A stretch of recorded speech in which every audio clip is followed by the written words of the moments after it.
Actualidad Radio. La información nunca sonó tan bien. Gracias por acompañarnos. Es como siempre un placer, Hernán, que puedas estar con nosotros. Muchas gracias, Marian, por la invitación. ¿Por dónde empezamos con este cónclave? Vamos, ya están en acción todos, viendo a ver a quién le dan y a quién le quitan.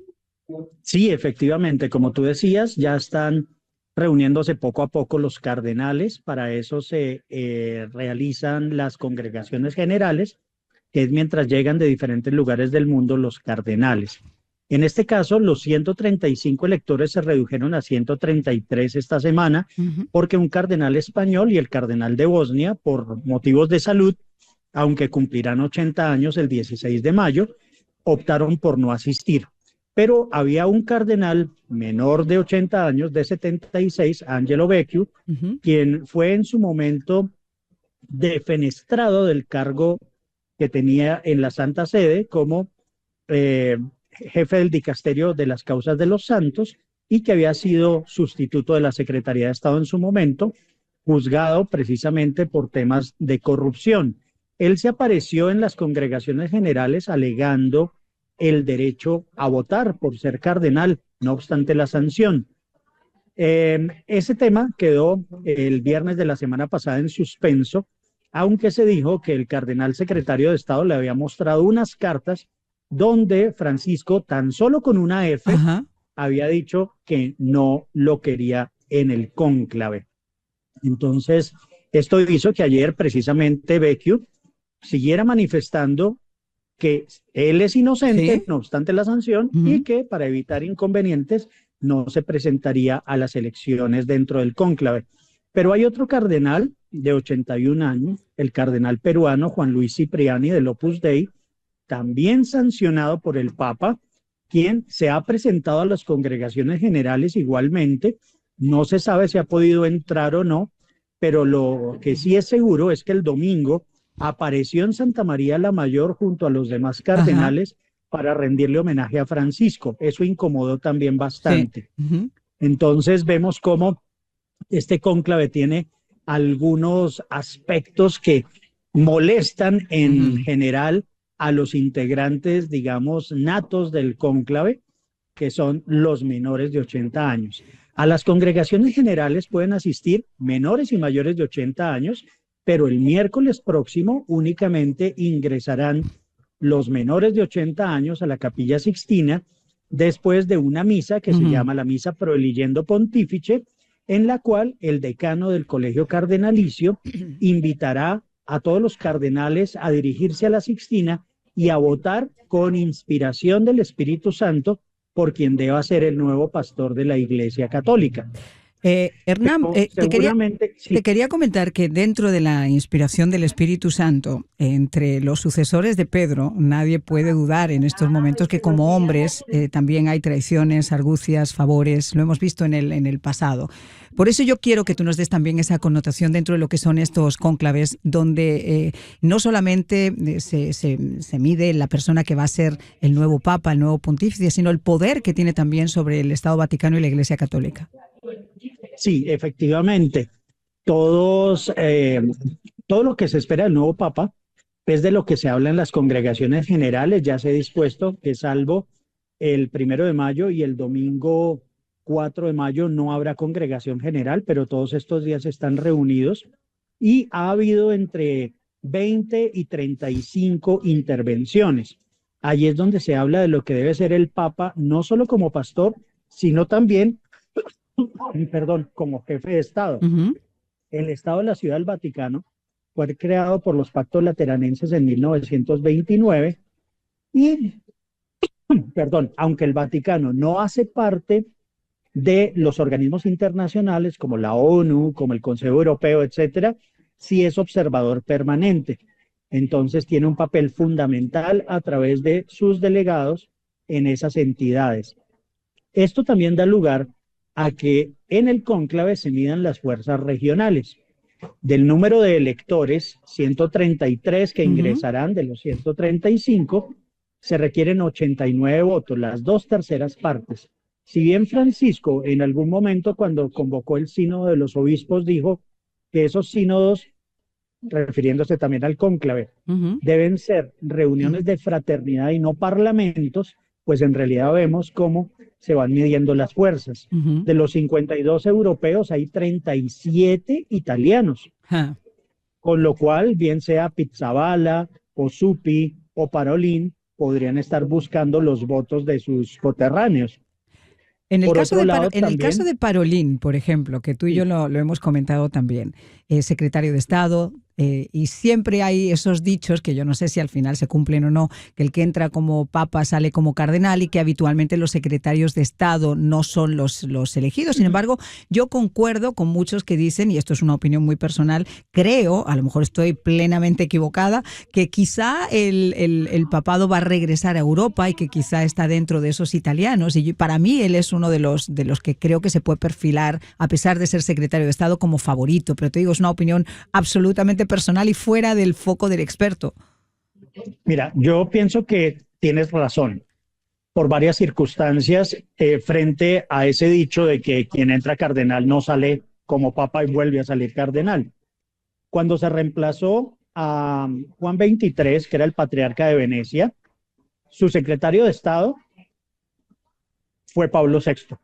Ajá. Cuando falleció Pablo VI, otra vez el patriarca de Venecia, que no estaba opcionado, salió como papa. Estuvo con 33 días Juan Pablo I. Uh-huh. Pero para el reemplazo de Juan Pablo I, yo le escuché hace más de 30 años a Paloma Gómez Borrero, que fue una Sí, claro, corresponsal en el española. Vaticano, muchísimos años, sí, que cuando iba a empezar el cónclave del 78, ella vio a un cardenal que estaba ahí de Polonia y ella dijo, pero ¿qué le voy a preguntar algo si este seguramente No. entra y sale como Uh-huh. tal? Y fue Juan Pablo Ajá. II. Mientras que del cónclave de Juan Pablo II a Benedicto, sí estaba Sí. fijo Uh-huh. que Ratzinger, Ajá. que no era el secretario de Estado, pero sí jefe de un dicasterio muy cercano al Papa, sería el Ajá. pontífice.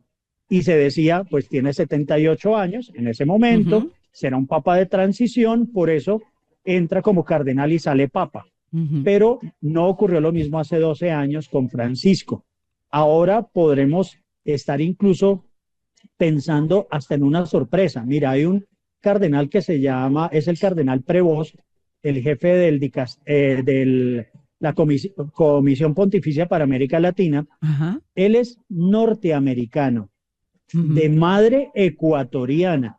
Uh-huh. Entonces puede tener los votos de Norteamérica que quería tener por un lado su papa y los votos de Sudamérica que no tenía posibilidades para esta elección. No, Con porque yo lo no creo cual que fueran a suma, repetir. Se hablaba más incluso de un papa efectivamente, africano.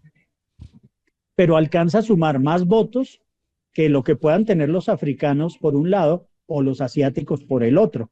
Primero tienen Entonces, los ese puede europeos, también, corrígeme si estoy equivocada, tienen más obviamente los europeos, creo que son los sí, italianos los que tienen más y después son los africanos.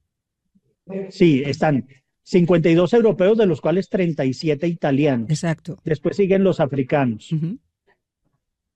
Bueno, Entonces, se miden, lógicamente, también unas fuerzas de carácter político claro. dentro del cónclave, porque mal que bien, seguimos todavía hablando de Oriente, Occidente, Norte, Sur, Uh-huh. en materias de desarrollo, subdesarrollo, riqueza, pobreza, liberalismo, Uh-huh. restricciones, frente pues a lo que fueron en su momento hasta la caída del telón de acero, de la cortina de hierro, el sistema democrático versus el federal, por ejemplo, en Ajá. el caso de Alemania. Corrígeme si igualmente yo te hago todas estas preguntas al aire porque, claro, uno lee pero le surgen más preguntas. Yo sé que el 75% de los cardenales que en estos momentos están vigentes han sido elegidos, han sido appointed por el Papa Francisco. Efectivamente. Entendiendo entonces cuál era el corte más progresista quizá que tenía el Papa, uno pensaría que en la elección del nuevo Papa forman parte dos factores. Por un lado, la situación y en la dirección que quiere tomar la Iglesia en estos momentos, por los temas que están en el día a día, pero también el legado del propio Francisco.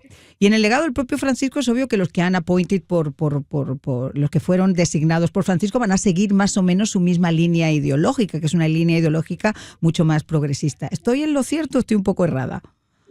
Estás en lo cierto, digamos que en un 80%. Ok, cuéntame el 20%. El 20% es que no necesariamente los que están en este momento en ese abanico son tan liberales como lo fue Francisco. Ah, Están más enfocados a ser cardenales moderados e ajá. incluso conservadores. Mira. Podríamos decir eventualmente, Marián, que más liberal en este momento es Chilito Tagle, Sí. el cardenal de Ujú, las ujú. Filipinas, que Que sería el puede primer asiático. incluso mostrar, claro, que incluso puede mostrar hasta independencia frente a todos estos que le deben, por decirlo en términos clientelistas burocráticos latinoamericanos, Ujú, el puesto al Papa. ujú. ¿Por qué razón? Porque Tagle fue elegido por Benedicto XVI y sí tiene una tendencia más liberal que los franciscanos, por decirlo de alguna manera, en torno a ese 80% de cardenales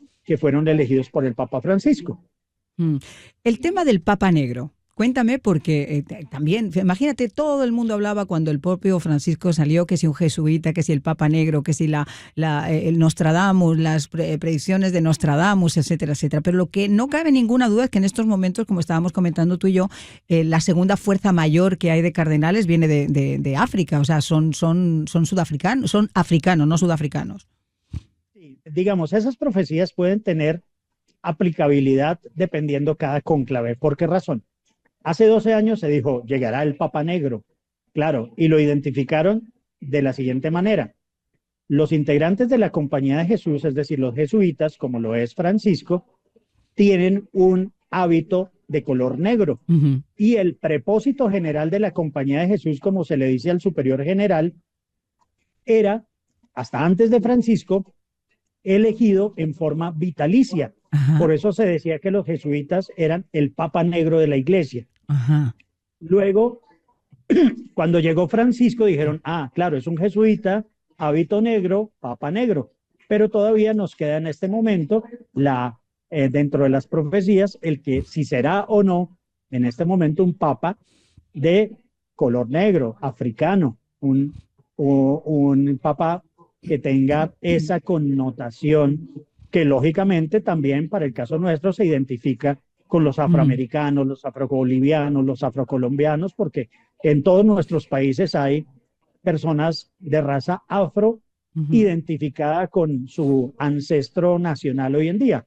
En Colombia tenemos, por ejemplo, afrocolombianos que se dividen en afrodescendientes, en raizales y en palenqueros, que son tres categorías distintas de afros, dentro de los cuales, pues muchos cardenales latinoamericanos también son morenos. Entonces podría ser un papa negro, alguien que tiene un origen de esclavo africano. Podrías llegar a ser. Podría ser. Lo que sí te digo es que si los frescos de Miguel Ángel hablaran, nos íbamos a quedar asombrados de todas las cosas que durante estos días van a pasar allí, entre esos muros del Vaticano. Cosas increíbles de las que a lo mejor no nos enteramos, obviamente, ni de la mitad, pero cuando tantos factores forman parte de esa elección, además, obviamente, del Espíritu Santo, yo creo que vamos a ver una especie de amalgama de posibilidades en estos próximos días. Yo he cubierto, a mí me tocó cubrir el fallecimiento del Papa Juan Pablo II desde Roma, el famoso cónclave. Después, obviamente, cuando Benedicto XVI por primera vez en 600 años decidió renunciar a su pontificado y entonces se inició el proceso para elegir al Papa Francisco. Pero cuenta a la gente que no está tan familiarizada, ¿cómo es este proceso que vamos a comenzar a ver a partir de este próximo día 7? Sí, este proceso, ya una vez entren los cardenales electores a la Capilla Sixtina, entonces se pronunciará una frase que es extra omnes, todo el mundo fuera, todo el que no tenga ocasión de estar dentro del cónclave tiene que salirse de la Capilla Sixtina y empieza la primera votación. La Constitución Apostólica Universi Dominici Gregis establece que en la votación 33 o 34 da esa opción. Si no se ha llegado a un consenso, entonces tiene que someterse a votación los nombres de los dos cardenales que hayan obtenido el mayor número de votos en la última que se haya realizado. Esto también nos fija eventualmente la duración del cónclave, porque si el primer día, que será el 7, solo va a haber una votación, pero podemos llegar máximo hasta la votación 33 o 34, dividido entre 4 nos da 8 días y medio, es decir, 9 días vamos a tener de Claro, cónclave porque son máximo. 2 en la mañana y 2 en la tarde. Sí, pero a partir del segundo día.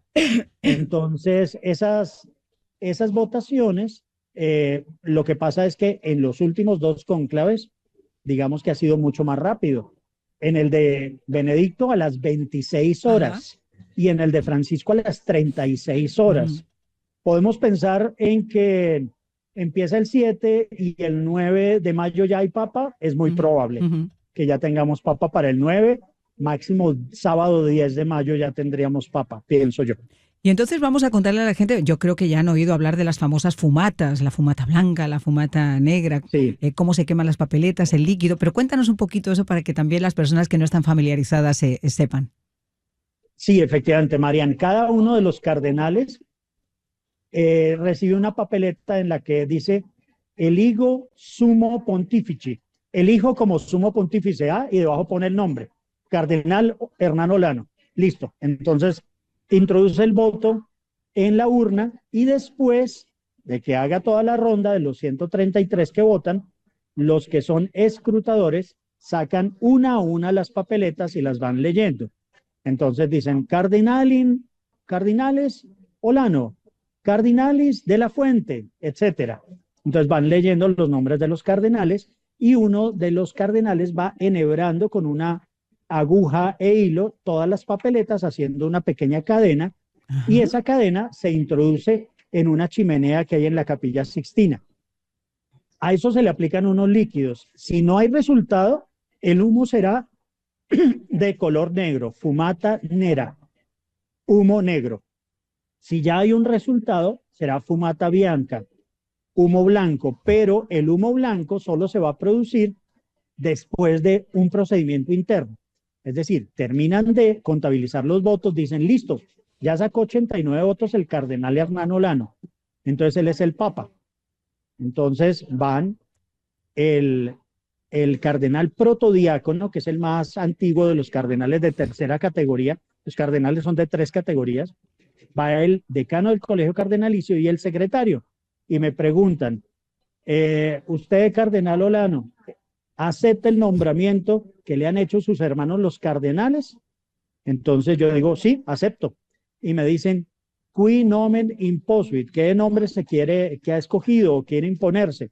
Entonces yo diré, no sé, hay un montón de nombres, Ujú. pero bueno, mi segundo nombre es Alejandro. Ajá. Entonces yo escogería ser Alejandro VII, por ejemplo. Ujú. Entonces, listo, ya quedé como Alejandro VII.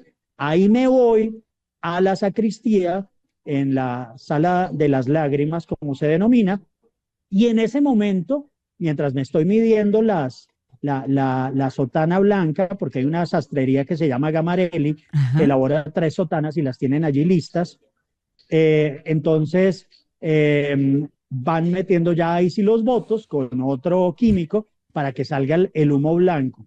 ¿Por qué razón? No lo hacen con tanta anticipación, porque me tienen de pronto que tomar Claro. medidas, ajustar la sotana y luego el saludo de cada uno de los cardenales en señal de reverencia hacia el nuevo papa.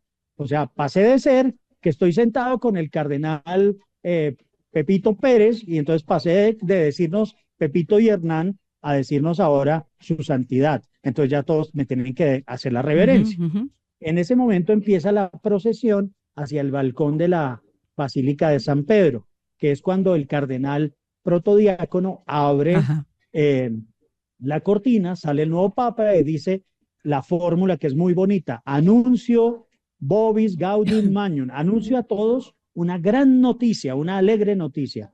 Habemus papam, hay ya papa, eminentísimo nac reverendísimo cardinalim Olanus. Estoy poniendo mi Ajá. ejemplo. Qui imposuit nominen Alexandrus. Entonces, y el número. Ajá. Por ejemplo, cuando Benedicto fue Benedicto Benedictus XVI. Decimus Sexis, Ujú. entonces lo dicen en latín. Y ahí ya empieza el pontificado. Aunque, como lo vimos en las exequias del Papa el sábado pasado, luego va a haber una gran cumbre también de jefes de Estado, de gobierno, reyes, etcétera, Ajá. porque por ahí a los 8 días de la elección del Papa se desarrolla la misa de inicio del ministerio petrino. Esa es otra gran acontecimiento, es como la posesión ya de honor en la cual pues habrá representación también de diferentes países, como lo hubo en las exequias. Mi querido amigo, qué placer hablar contigo, una persona que nos puede de verdad ilustrar como siempre. Yo sabes que te he admirado muchísimo y siempre que tengo la oportunidad, Gracias, porque, Mariana, perdón, tenerte a ti es como tener ahora mismo al Papa. Vemos Papa, pero sí, porque sí, es que no lo pelean a Hernán, porque obviamente su conocimiento no es único realmente. Muchísimas gracias. Y